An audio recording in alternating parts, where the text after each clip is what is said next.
नमस्कार, स्वागत है आपका हमारे इस चैनल पे। देवरिया प्रकरण में जहां 6 लोगों की हत्याएं हो जाती हैं 2 अक्टूबर को, एक मामूली सी जमीनी विवाद को लेकर के, उसके बाद से क्या क्या घटनाएं होती हैं और क्या क्या एक्शन लिया जाता है, सारे विषय पे चर्चा करेंगे।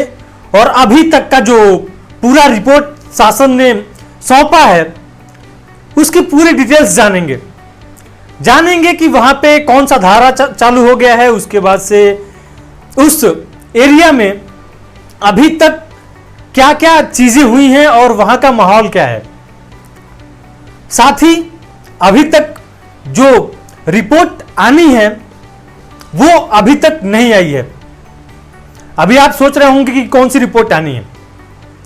जो पोस्टमार्टम हुआ है उसका रिजल्ट, उसके ऊपर भी चर्चा करेंगे।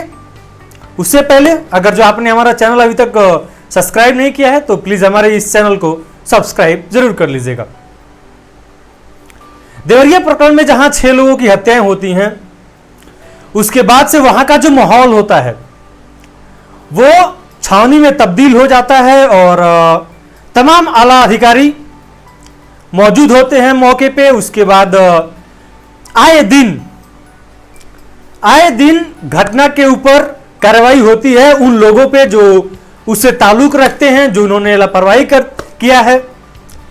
पहली तो इस पूरी मामला में 6 लोगों की हत्या में तकरीबन 21 लोगों को गिरफ्तार किया जाता है।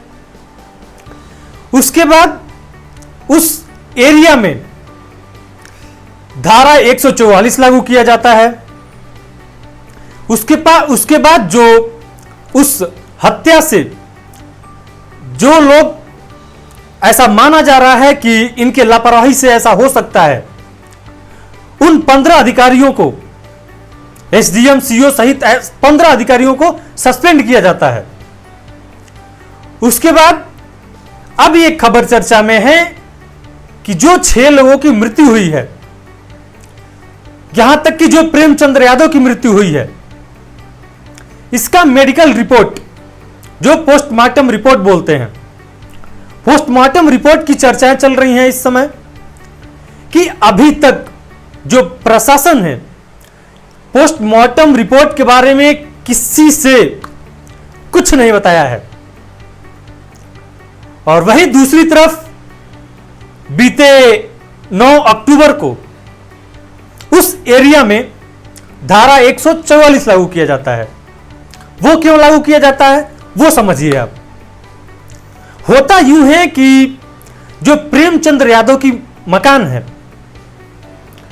उस पे कुछ लोगों का मानना यह है कि ये जो जमीन है ये सरकारी है, तो उसकी पैमाइश के लिए तहसीलदार अपनी टीम के साथ पहुंचते हैं फतेहपुर गांव में, प्रेमचंद्र यादव की जो जमीन है उसकी पैमाइश के लिए। वहां पे होता यह है कि तहसीलदार, एसडीएम, ये सब सारे लोग इकट्ठा होते हैं जमीन की पैमाइश के लिए।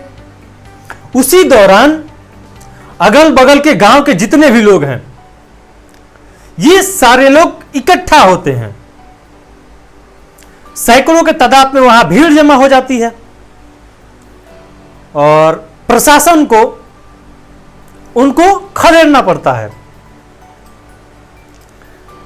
सबको खदेड़ने के बाद वहां पे ऐसा कहा जा रहा है, कुछ रिपोर्ट्स की माने तो कुछ लोग इनको सपा का गुंडा भी कह रहे हैं कि ये जो जितने सपाई हैं, जितने सपा के गुंडा हैं, ये सब वहां बवाल मचाने के लिए पहुंचे हुए थे। लेकिन तहसीलदार तो जमीन की पैमाइश के लिए गए थे। तो कुछ लोगों का ऐसा मानना है कि वहां पे बवंडर मचाने का प्रयास किया जा रहा था। तो प्रशासन एक्शन में आई और दौड़ा के खेतों में सबको वहां से खदेड़ा। उसके बाद से ही जो देवरिया के एसपी हैं ये आदेश देते हैं कि उस एरिया में जो रुद्रपुर क्षेत्र के अंतर्गत आता है फतेहपुर गांव, जहां 6 लोगों की हत्याएं होती हैं, उस एरिया में 6 किलोमीटर के दायरे में धारा 144 लागू किया जाए। ऐसा क्यों? क्योंकि 5 से 6 लोग एक जगह पे इकट्ठा न हो पाए, क्योंकि वहां का जो माहौल है वो आए दिन बिगड़ता जा रहा है और बिगड़ जा रहा है। वैसे ही छावनी में तब्दील है पूरा जो एरिया है प्रेमचंद्र यादव के अगल बगल का, घर के अगल बगल का। तो इसके वजह से वहां पे धारा 144 लागू किया जाता है 9 अक्टूबर को, यह घटना होने के बाद। अब इसके बाद से सामने आती हैं चर्चाएं पोस्टमार्टम रिपोर्ट की। पोस्टमार्टम रिपोर्ट जो है अभी तक तकरीबन हफ्ता दिन से ऊपर हो गया है, लेकिन प्रशासन ने पोस्टमार्टम जो रिपोर्ट है उसकी कैसे किसकी मौत हुई है, प्रेमचंद्र यादव की मौत हुई तो वो कैसे हुई, सत्य प्रकाश दुबे की मौत हुई तो वो कैसे हुई, उनके बच्चों की मौत हुई तो वो कैसे हुई, सत्य प्रकाश दुबे की पत्नी की मौत हुई तो वो कैसे मौत हुई, इसकी कोई भी जानकारी जो है प्रशासन ने अभी नहीं दी है। तो तमाम लोग जो है ये कयास लगा रहे हैं कि जो पोस्टमार्टम रिपोर्ट है ये अभी तक क्यों नहीं आया है और कब तक आएगा। बहरहाल इस घटना की जो जानकारी है सभी आला अधिकारी को है और सभी अपने अपने स्तर से जांच पड़ताल कर रहे हैं। दूसरी तरफ घटना यह है कि जो प्रेमचंद्र यादव की मकान है 9 अक्टूबर को जो तहसीलदार गए थे उन्होंने फाइनल रिपोर्ट सौंप दी है जमीन की पैमाइश करके। और देखना इसमें यह है कि क्या जो चर्चाएं हैं प्रेमचंद्र यादव की मकान ढहने की, क्या वो ढहती है, उसको बुलडोजर से तोड़ा जाता है, यह चीज देखने वाली होगी। क्योंकि प्रेमचंद्र यादव जो उनकी पत्नी है उन्होंने जो वकील रखा है, इनका ऐसा मानना है कि जो भी माफी हुई है वो सही ढंग से नहीं हुई है और इसके खिलाफ उन्होंने भी कोर्ट में अपील दायर की है। तो ये थी पूरी घटना की समीकरण अभी तक, जो मैं सोचा अपने दर्शकों को लाइन बाय लाइन बताऊं कि अभी तक क्या क्या हुआ है इस मामले में। बाकी आगे भी इस मामले से जुड़ी कोई खबर आती है मैं आप तक जरूर पहुंचाऊंगा। मिलते हैं आपसे नेक्स्ट अपडेट के साथ नेक्स्ट वीडियो में, तब तक के लिए बहुत बहुत धन्यवाद।